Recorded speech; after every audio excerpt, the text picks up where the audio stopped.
Hello everyone, कैसे हैं आप सब लोग। Welcome back to ICT virtual classroom Dehradun. मैं निखिल राणा। क्लास 9th का अपना मैथ्स का टॉपिक पॉलिनोमियल्स, इसको हम कंटिन्यू रखते हैं। उसके अंदर हम फैक्टराइजेशन ऑफ पॉलिनोमियल आज स्टार्ट करेंगे। ठीक है, तो चलिए अपनी क्लास शुरू करते हैं। शुरू करने से पहले हमेशा की तरह थॉट ऑफ द डे लेके चलते हैं। तो आज का थॉट ऑफ द डे है बच्चों, don't compare yourself with others. Don't compare yourself with others. Instead recognize that energy or that makes you happy and focus on your energy and do better। जी हाँ, देखिए अब कभी इस चीज में मत रहिए कि आप कभी किसी को ना या फिर अपने आप को किसी से कंपेयर मत करो। ठीक है, क्योंकि हर एक इंडिविजुअल पर्सन अलग होता है, हर एक की क्षमताएं अलग होती है। आपको क्या करना है, उसकी जगह instead recognise what makes you happy. आप रिकॉग्नाइज करो, आप पहचानो कि आपको कौन क्या चीज है जो आपको खुश करती है, किस चीज से आपको खुशी मिलती है, एंड इम्प्रूव। और अपनी जो एनर्जी है उसको सही जगह लगाएं, अच्छी जगह लगाएं और उसमें और अच्छी चीज को आप हासिल करें। तो अब हमारी आज की क्लास स्टार्ट करते हैं, जो है फैक्टराइजेशन ऑफ पॉलिनोमियल। ठीक है, पॉलिनोमियल का फैक्टराइजेशन। अब देखो फैक्टराइजेशन ऑफ पॉलिनोमियल जो है, ठीक है, जो फैक्टराइजेशन ऑफ पॉलिनोमियल है बच्चों, अब जो फैक्टराइजेशन ऑफ पॉलिनोमियल है ये किस तरीके से है ना। फैक्टराइजेशन ऑफ पॉलिनोमियल देखो दोनों पता होना चाहिए, दोनों पता होना चाहिए। इसको अगर मैं आपको लिख दूं तो ये आप लिखोगे हिंदी में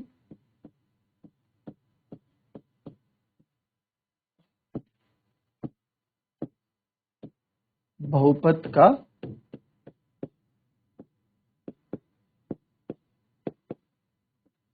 गुणनखंड। ठीक है, बहुपद का गुणनखंड। ठीक है, तो फैक्टराइजेशन ऑफ पॉलिनोमियल तीन तरीके, बहुत बेसिक से लेके अभी जा रहा हूं और आगे इसको और अच्छे से हम समझेंगे। ठीक है, तो फैक्टराइजेशन ऑफ पॉलिनोमियल क्या है। फैक्टराइजेशन ऑफ पॉलिनोमियल है बहुपदों का गुणनखंड। गुणनखंड फैक्टर्स निकालने आपको पता है, अभी लिखने का मौका दूंगा, पहले समझ लो। अब देखो जैसे फैक्टर्स हम निकालते हैं, फोर के निकालते थे 1, अच्छा चलो फोर छोड़ो 12।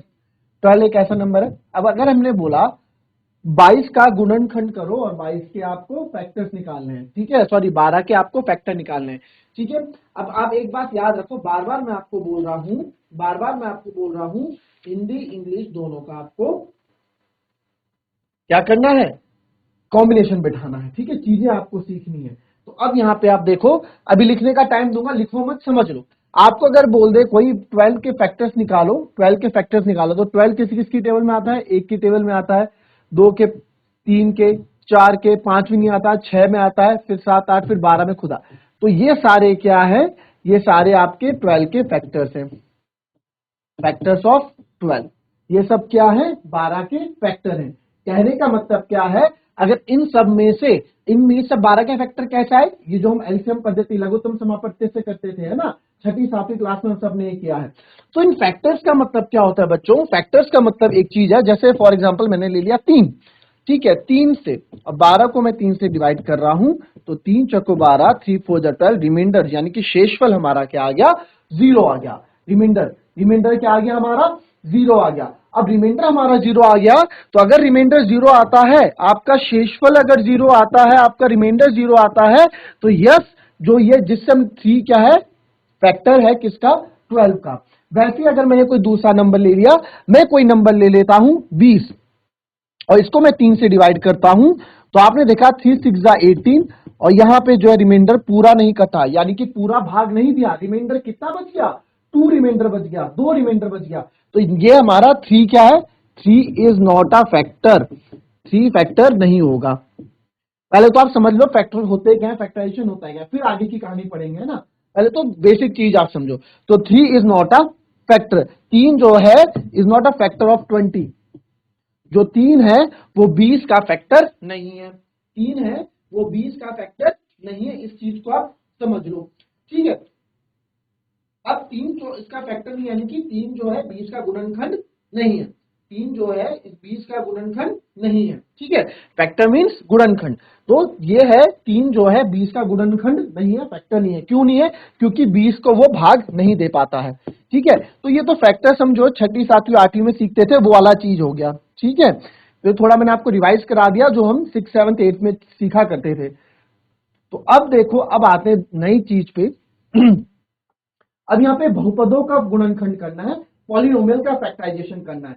इसके तीन तरीके हैं। पहला है टेकिंग कॉमन फैक्टर, दूसरा है बाय ग्रुपिंग, और तीसरा है इंपॉर्टेंट जो है, जो ज्यादा यूज होता है और आगे कई जगह यूज होगा, वो है by splitting middle term. Middle term को स्प्लिट करेंगे। तीनों चीजों के बारे में मैं आपको बताऊंगा अभी। ठीक है, तो पहले बात कर लेते हैं टेकिंग कॉमन फैक्टर। ठीक है, अब लिख लो, चले पहले पहले लिख लो इसको, फिर हर एक पहले इसका बताऊंगा, फिर इसका बताऊंगा, फिर इसका बताऊंगा। ठीक है, फिर हमारी बुक में जो लिखा है फैक्टराइजेशन थ्योरम, फैक्टर थ्योरम, उसके बारे में बताऊंगा। चलो,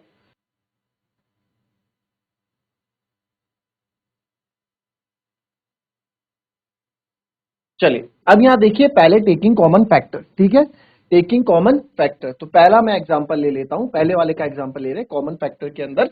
तो कॉमन फैक्टर निकालना हम लोगों ने सीखा, जैसे सिंपल मैं ले लूं, वाई स्क्वायर माइनस वाई। ठीक है, ये हमारे पास पॉलिनोमियल है, हमारे पास एक पॉलिनोमियल है, बहुपद है। अच्छा, जरा बताओ कौन सा बहुपद हुआ ये, कौन सा बहुपद हुआ, कोई बताएगा मुझे कौन सा बहुपद हुआ ये, कौन सा पॉलिनोमियल हुआ ये आपका क्वाड्रेटिक पॉलिनोमियल होगा, यानी कि ये आपका कौन सा पॉलिनोमियल होगा, ये आपका द्विघात जो बहुपद है वो होगा। ठीक है, इसको क्वाड्रेटिक पॉलिनोमियल बोलेंगे। क्यों? क्योंकि इसमें हाईएस्ट पावर क्या है, हाईएस्ट पावर इसमें 2 है, तो एक क्वाड्रेटिक पॉलिनोमियल हो गया। ठीक है जी, इसमें अगर मैंने कॉमन निकालने के लिए बोला, तो ये हम पढ़ के आ रहे हैं, पहले वाला कॉमन वाला कर रहे हैं ना, कॉमन कॉमन निकालने वाला, common factor, taking common out.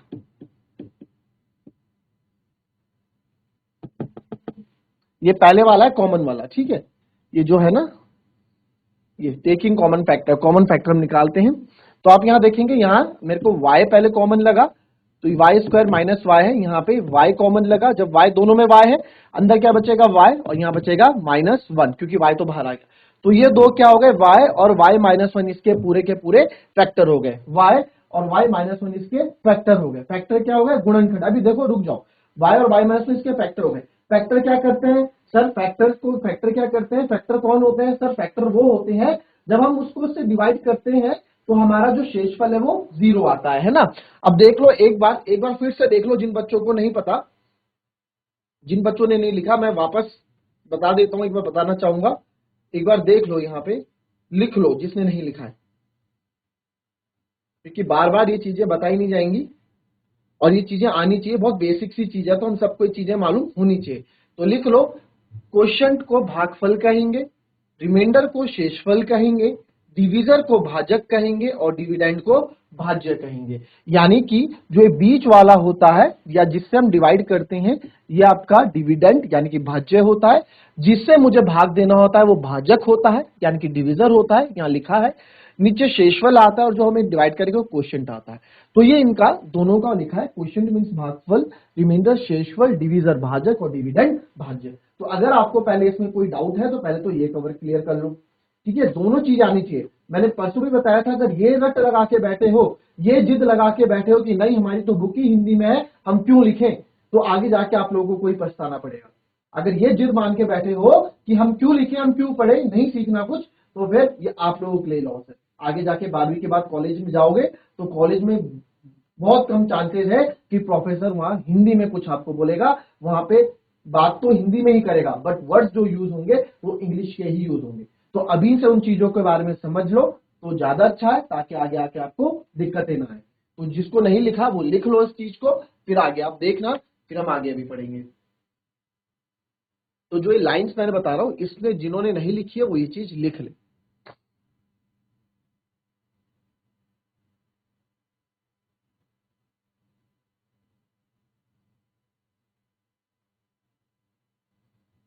चलिए, अब आ जाते हैं वापस अपने क्वेश्चन में।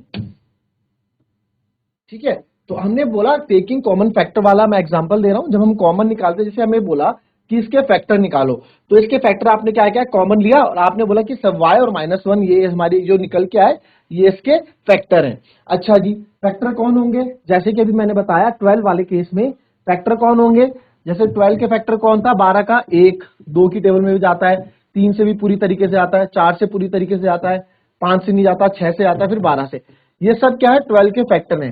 ये सब 12 के फैक्टर क्यों है, 4 जो है 12 का फैक्टर क्यों है, क्योंकि सर जब हम 4 और 12 को डिवाइड करते हो पूरी तरीके से कट हो जाता है है ना, हमारे पास शेषफल बचता ही नहीं है कुछ, हमारे पास शेषफल कुछ नहीं बचता। तो इसका मतलब इस पॉलिनोमियल को अगर मैं इन दो में से डिवाइड करूंगा तो सर आपका भी रिमाइंडर 0 आना चाहिए। ठीक है जी, कर लेते हैं, चेक कर लो। बस आपको आपकी संतुष्टि के लिए मैं समझा रहा हूं कि फैक्टर्स होते क्या। अभी ये y है, y से मैं डिवाइड कर रहा हूं वाई स्क्वायर माइनस वाई को। अब कैसे करेंगे, वाई स्क्वायर माइनस वाई को जब आप डिवाइड करोगे तो आप पाओगे कि आपका जो है, अब देखो यहाँ पे एक y माइनस वन है ना, तो पहले y माइनस वन से ही देखिए, तो क्या चाहिए, y चाहिए, तो यहाँ वाई स्क्वायर और यह minus one into Y minus Y, sine क्या होता है, कैंसिल हो जाते हैं, माइनस का हो जाएगा प्लस का हो जाएगा, कैंसिल हो गया, ये भी कैंसिल हो गया, रिमाइंडर क्या आ गया, 0 आ गया। रिमाइंडर क्या आ गया, 0 आ गया, है ना। तो इस तरीके से आप देख सकते हैं जब हमने y माइनस वन से इसको डिवाइड किया तो हमारा रिमाइंडर 0 आ गया। तो इट मीन्स रिमाइंडर शेषफल 0 कब आता है, जब कोई किसी का फैक्टर होगा, जब वो फैक्टर होगा तभी तो शेषफल 0 देगा। तो इट मीन्स यस, ये हमारा फैक्टर है। तो ये तो हो गया कॉमन निकालने, जब हम कॉमन निकालते हैं कॉमन के फैक्टर्स हम ऐसे निकालते हैं, ठीक है। अब जैसे आपके पास एक और मैं दे दूं यहां 12a माइनस 9a, ठीक है, 12a माइनस 9a। तो 12a माइनस 9a में क्या होगा, 12a माइनस में आपने देखा सर इधर 3 कॉमन है, दोनों 3 की टेबल में आता है और a भी कॉमन है, तो अंदर क्या बचेगा 3 4 जा 12 और माइनस 3 3 जा 9। अच्छा, तो 12a माइनस 9a सीधे ऐसे हो जाएगा, आप इसमें कर दो क्वेश्चन ही 12a माइनस 9b। तो 12a माइनस 9b जब हम करेंगे तो आप देखोगे इसमें 3 कॉमन है और कुछ कॉमन नहीं है, तो अंदर बचेगा 4a माइनस 3। तो इसके जो फैक्टर्स निकल के आए केवल यही इसका फैक्टर, ये तो एक नंबर है, ये नंबर है, ये फैक्टर में नहीं आएगा। फैक्टर में पॉलिनोमियल का फैक्टर की बात हो रही है, तो पॉलिनोमियल के फैक्टर की बात हो रही है तो पॉलिनोमियल्स वाले ही फैक्टर हम लेंगे, कोई नंबर नहीं लेंगे। तो जिसमें वेरिएबल्स लगे होंगे वही हम लेंगे, ठीक है। तो एक टेकिंग कॉमन आउट वाले हो गए, ठीक है। उसके बाद चलो, ये तो आपको समझा रहा हूं कि कितने टाइप के होते हैं। अब बाय ग्रुपिंग, दूसरा क्या बताया था, दूसरा हमने बोला था बाय ग्रुपिंग। ग्रुपिंग करके कैसे करते हैं, आओ देखो ग्रुपिंग करके, अब समझ लो, आपको हर एक चीज आनी चाहिए, ठीक है। समझ लो अभी फिलहाल, अगर आपके पास है ए बी, क्वेश्चन आ जाता है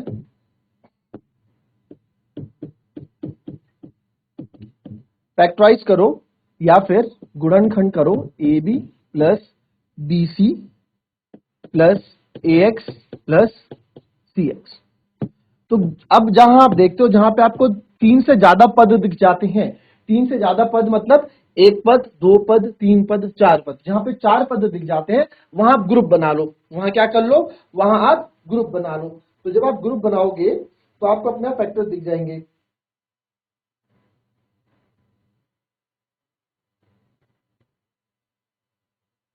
चलो अब देखो यहाँ पे इसमें क्या करना है, बहुत सिंपल है। जब 4 आपको दिख जाए तो ग्रुपिंग कर लो पहले, तो A B plus B C, आपने देखा ए बी भी यहाँ पे, ठीक है, A X plus C X, ठीक है। इन दो से अलग करो, इन दो से अलग कॉमन निकालो, आप देखोगे कि सर यहाँ पे बी दोनों पे है, ठीक है, अंदर बचा ए प्लस सी, ओके। और यहाँ पे सर यहाँ पे एक्स दोनों के पास है तो एक्स रखेंगे, अंदर बचेगा ए प्लस सी। 8th क्लास में सीखा है बच्चों ये सारा, 8th क्लास का 9th चैप्टर है ये। तो A B plus B C में आपने देखा ए कॉमन है, अंदर क्या बचा, सॉरी ए नहीं, दोनों में बी कॉमन है, बी कॉमन है, अंदर क्या बचा, यहां से बचा ए, प्लस का साइन, यहां से बचा सी, फिर आगे प्लस गए, यहां पे क्या कॉमन है, यहां पे एक्स दोनों जगह है सर, तो एक्स कॉमन है, अंदर बचा ए प्लस सी। अब हमने देखा ए प्लस सी यहां भी है, ए प्लस सी यहां भी है, फिर से हमने ए प्लस सी कॉमन लिया, तो अंदर क्या बचेगा बी प्लस एक्स। तो ये दो आपके फैक्टर्स आ गए। इस तरीके से आपके फैक्टर्स आ जाते हैं ग्रुपिंग करते हुए। ये चीज समझ में आई, ये कॉमन कैसे निकाला हमने, ये चीज समझ में आई। अगर ठीक है, इसको फिर से समझ लो, इन दो में, इन दो को अलग मैंने किया, इन दो को अलग किया, ए बी और बी सी दोनों में बी है ना, तो बी मैंने बाहर रख लिया, तो अंदर क्या बचेगा ए प्लस सी। यहां भी दोनों ए एक्स सी एक्स, तो यहां दोनों जगह एक्स है, एक्स बाहर रखा, अंदर क्या बचेगा ए प्लस सी। क्यों, जब एक्स बाहर रखा तो यहां क्या बचा ए प्लस प्लस, एक्स बाहर आ गया, यहां क्या बचा सी, ठीक है सर। और ये हमने नाइन्थ एट्थ क्लास में मैंने आपको चीज बताई थी, जब ऐसी चीजें आ जाती हैं सेम, तो ए प्लस सी दोनों जगह है, उसको एक तरफ रख दो, और जो बचा हुआ है वो एक तरफ रख दो, तो ये हमारे दो फैक्टर्स हो गए। ठीक है, ये हमारे फैक्टर्स हो गए। ये सब एट्थ क्लास तक की कहानी थी। ठीक है, अब तीसरा आता है, इसको लिख लो, जिसने नहीं लिखा पहले लिख लो इसको।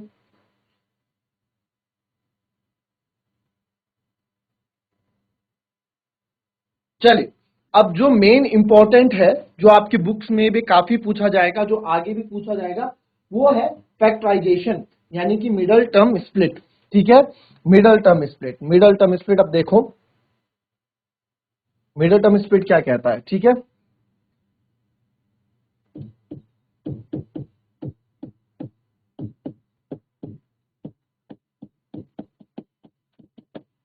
इस बच्चों इस चीज इस वाले टॉपिक को ना ध्यान से समझ लेना, ये बहुत ही ज्यादा इंपॉर्टेंट है, बहुत ही ज्यादा इंपॉर्टेंट बोल रहा हूं, वेरी वेरी इंपॉर्टेंट। ठीक है, वेरी वेरी इंपॉर्टेंट, आगे तक काम आएगा। जो मैथ साइंस वाले बच्चे हैं, आगे तक तुम्हारे पास ये काम आने वाला है, ट्वेल्थ के बाद भी ये चीज काम आएगी, इसलिए बहुत इंपॉर्टेंट है। फैक्टराइज आ गया 6x² प्लस 17x प्लस 5।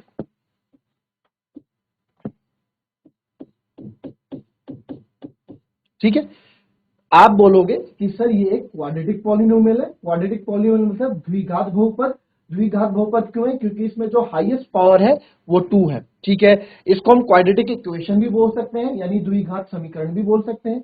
इसको लिखने का एक जनरल तरीका होता है, इस चीज को हमेशा याद रखना, ax² plus bx plus c। इस फॉर्म में, इस फॉर्म में हमेशा आपको दिखेगी। a कौन है यहाँ पे 6, b कौन है यहाँ पे 17, और c कौन है यहाँ पे 5। इस तरह से फॉर्मेट बना होगा, ax स्क्वायर फिर x वर्ग कांस्टेंट, यानी कि फिर अचर। तो इस तरह का जब भी आपके पास बना होगा, तो आप यहाँ पे मिडल टर्म स्प्लिट यूज कर सकते हैं। चलो, अब आते हैं मेन मुद्दे पे। क्या नाम है? मेथड का नाम क्या है? Middle term split. मिडल मतलब तो जानते होंगे, इतनी गरी गई गुजरी इंग्लिश तो नहीं होगी। मिडल मतलब बीच का। ठीक है, मिडल मतलब बीच वाला। तो middle term split, middle term split मतलब यहां मिडल टर्म कौन सी है? ये है। मिडल टर्म क्या है? ये है, 17 है। स्प्लिट मतलब इसको बिखेर देना है, तोड़ देना है।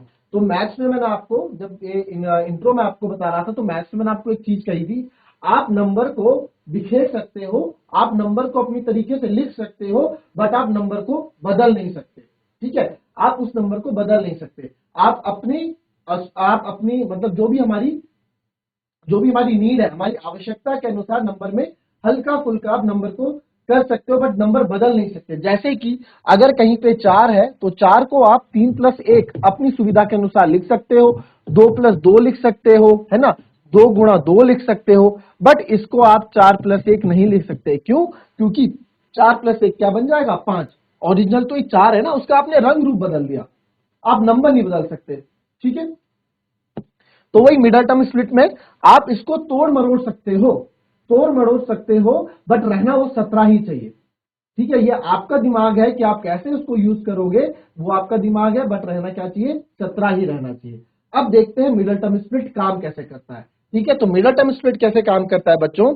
इसमें ना जो सबसे आगे देखो, बुक में तो कैसे बताया जाता है, जो ए और सी का मल्टीप्लाई है, ए सी का आप मल्टीप्लाई करो। अब यहां पे ए और सी कौन है? ये पहला वाला नंबर और बाद वाला, इन दो का मल्टीप्लाई, यानी कि 6 × 5 होता है 30। हमें कोई दो ऐसे फैक्टर निकालने हैं, हमें कोई दो ऐसे नंबर ढूंढने हैं जिनको जब हम गुणा करें तो वो 30 आ जाए, जिनको जब हम गुणा करें तो वो 30 आ जाए, और जब उनको प्लस या माइनस करें तो वो 17 आ जाए। अब क्या बोल रहा हूं मैं? अगर मैं उनको क्या करता हूं, a प्लस सी करता हूं या a माइनस सी करता हूं, तो दोनों किसके बराबर आना चाहिए?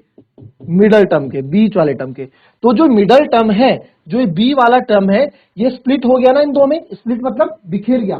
तो ये जो बी वाला टर्म है, इन दो में स्प्लिट हो गया, हो रहा है, तो इसलिए इसको मिडल टर्म स्प्लिट बोलते हैं। ये थोड़ा मैथमेटिकली भी देखो, जैसे क्वेश्चन करते रहूंगा ना, भी लिखो मत, क्वेश्चन करता रहूंगा तब आपको ज्यादा क्लियर होंगी चीजें।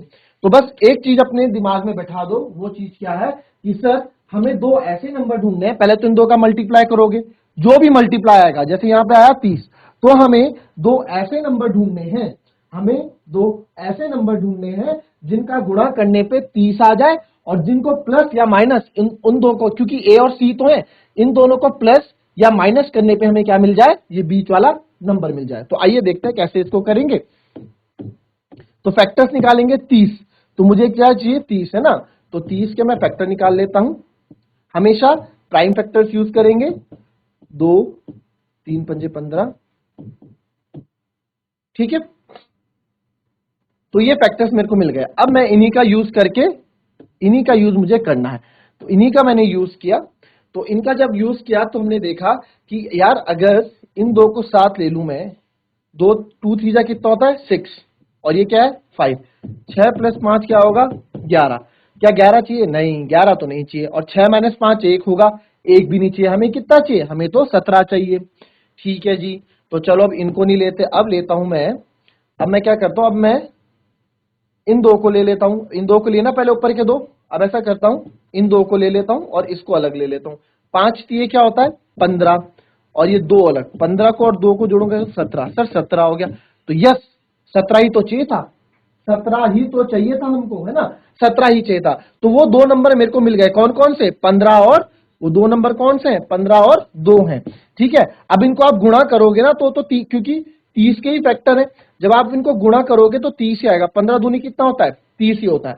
तो हमारा जो मेन ध्यान है, मेन ध्यान हमारा मिडल टर्म में होना चाहिए कि मिडल टर्म आ रहा है नहीं आ रहा है। अगर वही आ रहा है मल्टीप्लाई करके तो आएगा ही आएगा वो, क्यों, क्योंकि इन्हीं से ही मिलके तो बना रखा है, और ये सब क्या है, ये सब 30 के फैक्टर हैं। चलो, तो मुझे फैक्टर्स मिल गए, मुझे वो चीजें मिल गई, वो क्या है, लिखेंगे 6x², क्योंकि ये मिडल टर्म स्प्लिट है तो इसको हम स्प्लिट कर देंगे 15 और 2 में, तो इसको लिखूंगा मैं 15x + 2x + 5। तो अब आप यहां, अब ये ग्रुपिंग वाला आ गया, ग्रुपिंग वाला आ गया ना, 4 फैक्टर्स आ गए, 1 2 3 4, है ना। तो यहां भी आप देखोगे 1 2 3 4 आ गए, ग्रुपिंग वाला आ गया। अब ग्रुपिंग वाला कर दो, इन दो को अलग करो, इन दो को अलग करो। ठीक है, इन दो में क्या कॉमन दिख रहा है, एक तो दोनों 3 की टेबल में आते हैं। देखो, कॉमन जब आप लोगे ना, पहले नंबर को देखना फिर वेरिएबल को देखना, पहले नंबर को देखना फिर वेरिएबल को देखना। तो पहले नंबर को देखते हैं 6 में, 6 में हमने देखा 6 और 15, 6 और 15, 6 और 15 सर दोनों ना 3 की टेबल में आते हैं, तो एक तो 3 लिख लिया। इधर x² है, इधर x है, इधर x² है, इधर x है, यानी x दोनों के पास है, x भी लिख लिया। अब लिख लो अंदर, अब क्या आएगा, इधर क्या बचा 3x तो बाहर आ गया, 3 दूनी 6, एक तो 2 बचा, और साथ में x², एक x बाहर है तो एक x अंदर बच जाएगा, प्लस का साइन है, प्लस का साइन, 3 पंजे 15, तो ये x तो बाहर है, ये बन गया 2x + 5। अब आए इधर, अब 2x + 5 है, 2x + 5 में कुछ कॉमन है, कुछ भी कॉमन नहीं है। क्या कॉमन है, 1 कॉमन है। क्या कॉमन है, 1 कॉमन है, दोनों 1 की टेबल में आते हैं। तो यहां जब हमें कहीं पे भी कुछ कॉमन नहीं मिलता तो वहां 1 ले लेते हैं, 1 जब कॉमन लेंगे तो अंदर क्या बचेगा, अतर अंदर 2x + 5 ही बचेगा, है ना। भाई दोनों के पास 1 तो है ही, कुछ हो ना हो बट दोनों के पास 1 तो है ही है, तो 2x + 5 हो गया। ठीक है जी, 2x + 5 हो गया। तो आप देखेंगे, अब मैंने, आप जब कभी भी, और एक चीज याद रखना, जब आप मिडिल टर्म स्प्लिट करोगे, जिंदगी में बात याद रखना, जब भी आप मिडिल टर्म स्प्लिट करोगे तो एक चीज याद रखना कि ये दोनों सेम आने चाहिए, जो ब्रैकेट में, ये दोनों हमेशा सेम आएंगे। अगर ये सेम नहीं आ रहे हैं, अगर ये सेम नहीं आ रहे तो समझ जाना आप कहीं गलती कर रहे हो, तो समझ जाना आप कहीं गलती कर रहे हो। तो बस अब क्या है 3x, अब जो 2x + 5, ये हमने दोनों जगह कॉमन है, ये अलग ले लिया, और जो बचा 3x + 1 वो अलग ले लिया। तो ये दोनों क्या हो गए, ये दोनों इसके फैक्टर हो गए। तो हमने फैक्टराइज कर दिया, हमने क्वेश्चन था फैक्टराइज, तो ये इसका आंसर हो गया, बस ये फैक्टर हमने कर दिए। अब यहाँ पे दूसरी बात, एक चीज और देखना, ठीक है, क्योंकि अभी रिदम में है तो देख लो, जरूरी नहीं है कि 15x + 2x ही लिखना है। आपके दो नंबर आए थे ना, 15 और 2, 15 और 2 आए थे ना, 15 + 2 17 ही आ रहा था। तो अगर आप इसको उल्टा करके भी लिख दो, 2x और 15x भी कर दो, तो भी आपका आंसर आ जाएगा। कैसे, देखो 6x² + 17x + 5, बस आपके फैक्टर्स अच्छे होने चाहिए, आगे पीछे कर लो कोई दिक्कत नहीं है। 6x² ऐसे रखेंगे, 17 को इधर 15 + 2 क्या था, इस बार 2 + 15 करते हैं, 2x + 15x करते हैं, इधर +5 करते हैं। अगेन 4 है, इन दो के अलग पेयर, इन दो के अलग पेयर। आप देखेंगे इधर एक तो दोनों 2 की टेबल में आ रहे हैं और दोनों के पास x है, तो अंदर बचेगा 2 3 जा 6x प्लस 2x का 2x पूरा बाहर आ गया, अंदर क्या बचेगा 1, 2 1 जा 2। ठीक है, अब यहां देखो यहां क्या कॉमन है, आप बोलोगे सर 15 और 5 दोनों 5 की टेबल में आते हैं, एक तो 5 कॉमन है, इसके पास x है, इसके पास x नहीं है, तो यहां पे केवल 5 ही कॉमन रहेगा, तो 5 3 15 3x प्लस 5 एकम 5 3x प्लस 1। तो अगेन मैंने कहा दोनों जगह आपकी चीजें सेम होनी चाहिए, तो आपके आंसर आ गए, एक जो बचा 3x प्लस 1 जो कॉमन है दोनों जगह वो इधर लिख दिया, और जो बच गया वो अलग लिख दिया 2x प्लस। तो देखो दोनों जगह ही आपके सेम फैक्टर्स आ गए, कोई भी दिक्कत नहीं हुई, कोई भी दिक्कत नहीं हुई जो हमारे फैक्टर्स आए। ठीक है, तो इस तरीके से फैक्टराइजेशन करते हैं। पहला क्वेश्चन है आज, कोई दिक्कत नहीं, काफी बच्चों को दिक्कत हुई होगी समझने में, क्योंकि पहला क्वेश्चन है आज ये। इसमें कल जब हम आएंगे इसमें बहुत सारे क्वेश्चन मैं करने वाला हूं, बहुत तरीके के होता है फैक्टराइजेशन, जितनी ज्यादा प्रैक्टिस करेंगे उतनी ज्यादा आपको चीजें क्लियर होंगी। ठीक है, इसको नोट करो। अच्छा, और दूसरी चीज, जब आप चीजें कॉमन लेते हो ना बच्चों, एक चीज याद रखना, जब आप चीजें कॉमन लेते हो, जब आप चीजें कॉमन लेते हो तो जब आप वापस उसको करोगे ना तो ओरिजिनल आना चाहिए। कहने का मतलब क्या है, हमने ये चीज की है ना, ये चीज, इस पर ध्यान देना, 3 दूनी 6, x into x x square, plus का साइन है लगा दो, 3 पंजे 15x, तो देखो ये 6x स्क्वायर प्लस 15x था ना, वही चीज आई। अगर आपको ब्रैकेट ओपन करके वो चीज नहीं आ रही है तो आपने कॉमन गलत लिया हुआ है, ऐसे आप अपने आप में चेक कर सकते हो। ठीक है, तो बस ऐसी छोटी छोटी बातें जो आपको बताता रहूंगा मैं, तो इसको नोट कर लो, दोनों तरीके से आप करोगे आपको आ जाएगा। कॉपी कर लें इसको फटाफट। और समझ में नहीं आया आज घर में जाके ट्राई करो, नहीं समझ में आया है तो उसको कल पूछो डाउट क्लास में। ठीक है, कल पूछेंगे तभी हम आगे बढ़ेंगे, पहले कॉपी कर लो उसको।